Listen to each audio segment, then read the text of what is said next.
صحابی رسول حضرت ابو محذورہ رضی اللہ تعالی غزوہ حنین کے موقع پر ایک مرتبہ نبی کریم صلی اللہ علیہ وسلم کے مؤذن اذان دے رہے تھے. مشرکین کے چند بچے جن میں ابو محذورہ رضی اللہ تعالیٰ عنہ بھی شامل تھے بطور مذاق بطور استہزاء کے اذان کی نقل اتارنے لگے جیسے عام طور پر بچوں کی عادت ہوتی ہے. نبی کریم صلی اللہ علیہ وسلم نے ارشاد فرمایا ان کو پکڑ کر رکھا. بچوں سب کو حضور کی خدمت میں پیش کیا گیا. اب صلی اللہ علیہ وسلم نے فرمایا نقل اتارنے والے کون تھے, کس کی آواز تھی؟ سب نے حضرت ابو محذورہ کی طرف اشارہ کر دیا.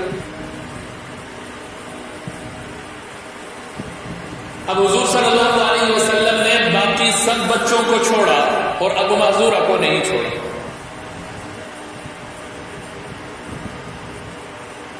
ان سے کہا دوبارہ اذان کرو. نبی کریم صلی اللہ علیہ وسلم کے کہنے پر انہوں نے اذان شروع کی.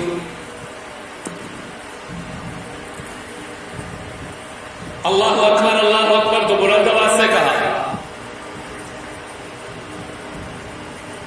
لیکن شہادتین سے ان کے عقیدے پر زد پڑ رہی تھی, اس لیے شہادتین اتنی بلند آواز سے نہ کہے. انہوں نے فرمایا دوبارہ کہو. اب یہی شہادتین یہ کلمات دوبارہ کہنے کی دیر تھی کہ ان کلمات کی حقیقت حضرت ابو محذورہ کے دل میں اتر گئی اور مسلمان ہوئے. وہ صحابی ہے. اس موقع پر نبی کریم صلی اللہ علیہ وسلم نے بطور شفقت کے ان کے سر پر ہاتھ پھیرا تھا. حضور نبی کریم صلی اللہ علیہ وسلم کے ساتھ محبت کی انتہا دیکھیے. ان کے سر کے بال بڑے ہو گئے, کٹوا کوئی نہیں رہے. کسی نے ایک دن پوچھا وہ محذورہ بال نہیں کٹوا رہے. انہوں نے کہا کیسے کٹواؤں؟ جس دن حضور نے میرے سر پر ہاتھ پھیرا اسی دن سے لے کر آج تک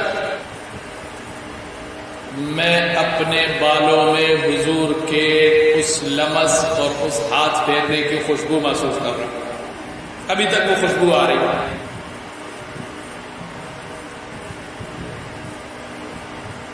نبی کریم صلی اللہ علیہ وسلم نے ان کو مکے کا مؤذن مقرر کیا. تو ان کی خصوصیت ہے صلی اللہ علیہ وسلم کے 3 مؤذن, ایک حضرت بلال, ایک حضرت ابو محذورہ اور مسجد قباء کے مؤذن تھے حضرت سعد رضی اللہ عنہ, اور ایک اور مسجد نبوی کے مؤذن حضرت عبداللہ بن مکتوم رضی اللہ عنہ. یوں سمجھو ان سب کے جو بڑے تھے وہ حضرت بلال رضی اللہ تعالیٰ عنہ تھے جنہوں نے 10 سال حضور صلی اللہ علیہ وسلم کے ساتھ سفر اور حضر میں اذان کی ڈیوٹی دی. اور پھر انہیں کو یہ اعزاز حاصل ہے کہ جب مکہ فتح ہوا تو بیت اللہ کے چھت پر چڑھ کر اذان دینے والے حضرت بلال رضی اللہ تعالیٰ. ہر صحابی کا اپنا ایک مقام ہے, ہر صحابی کی اپنی ایک خصوصیت ہے. تو حضرت ابو محذورہ رضی اللہ تعالیٰ عنہ کی خصوصیت ہے کہ اذان کے جو کلمات شہادتین ہیں وہی ان کے اسلام لانے کا ذریعہ ہے, اور بہت بڑی فضیلت والی اور باعث اجر و ثواب اور نیکیوں کا ذریعہ ہے اذان کہنا, اذان سننا اور اذان کا جواب دینا. اس لیے اس بارے میں کوشش کرنی چاہیے, اور جو ہمارے معاشرے میں ہمارے عرف میں اذان کے متعلق جو غفلت ہے اس غفلت کو ہم خود اپنے آپ سے آغاز کریں, دور کر دیں اور باقی دوسروں تک بھی یہ پیغام پہنچے.